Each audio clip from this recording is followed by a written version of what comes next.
I met a gypsy.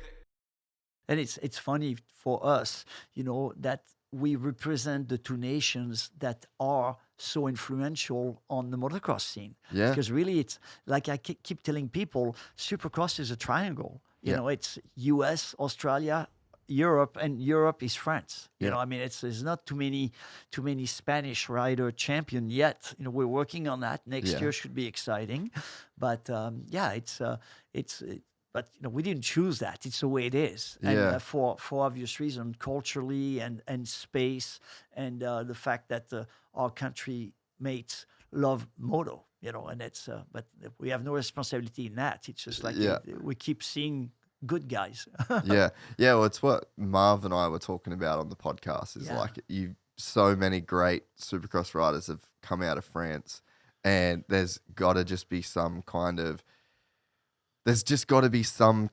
like, I guess, jump off point, the first guy to do it that Yeah. then creates the next guy that then creates the next guy. And then enough people get together to make a series that the young riders can come like, and France and Australia Yeah. are probably the two next biggest countries in terms of creating their own culture around Supercross. Correct. And I think that they're then probably the countries that have had the most champions. It's very simple for France. Creation of the Paris Supercross, known as Bercy for many years.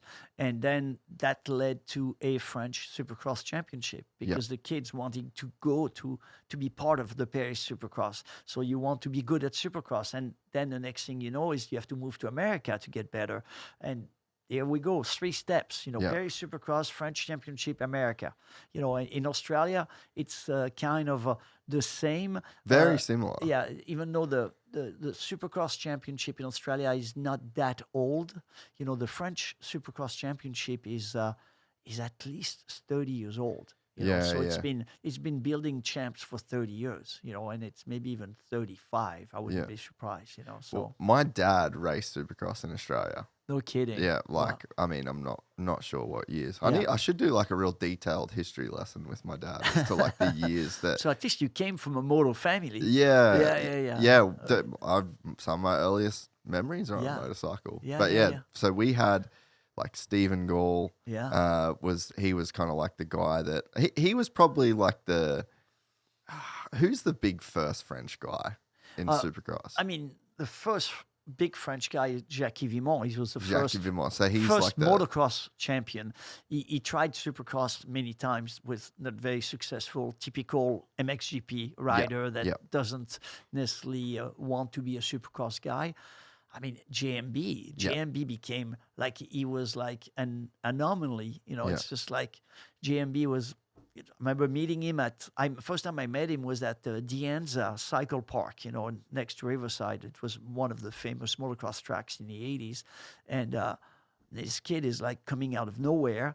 Did you know him from France? I knew of him because I was in the scene, but I never met him until I met him at Dianza when he was practicing with Honda. And I'm like, God, I'm looking at this kid and say, where did he learn to ride Supercross?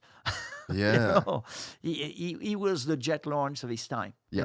For France. I mean, obviously. No, So- I mean, he was just incredible. Like, Yeah. you can watch clips of him from the 90s and Yeah. you see, like, a very, very... I was wondering when you were going to drink your coffee. Yes. You can see a very, very modern technique, and that it's wild that you can go back to the 90s and zoom in on a guy that has technique that would hold up in 2024, Yeah, just no. on, like, old, outdated motorcycles. Yeah. But yeah, so I think Stephen Gall was like, we had an early guy that he was like Mr. Motocross. Yeah. Like I that know was him. the I met him a couple of times. He's a super nice guy. brilliant guy. Yeah. So I think, you get these guys, and I might be missing some Australians like before him, but Yeah. at least in like Yeah. my family and my generation, he was like this guy that was like the pinnacle of the sport in Australia, and he almost like modernized the sport, or like I guess brought it somewhat into Yeah. the mainstream. And then you're right, you get these like series that get built, and then guys that want to then go test themselves against the best, and then Yeah. you slowly kind of create this feedback loop. But yeah, it was the Australians and the French that Yeah. almost embraced Supercross more than any other country. Yeah, which is, in Australia, is you are your own continent, but in Europe, it's very strange that only one country became. It is strange. Yeah, because Germany obviously had a super guy. We're still in business, Ken Roczen, but he's more an exception than a rule. Yep. England, Italy, Spain. We've seen some guys coming out. Sprinkles. But only France has been able to deliver.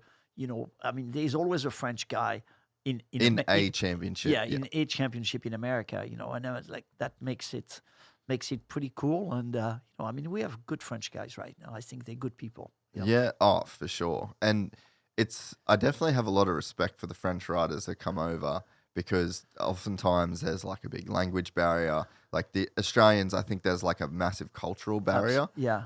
But you guys have a cultural barrier and a language barrier. Yeah. Which makes it twice as tough. And more. Yeah.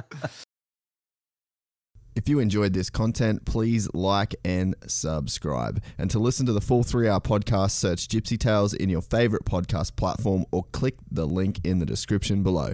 Gypsy Gang.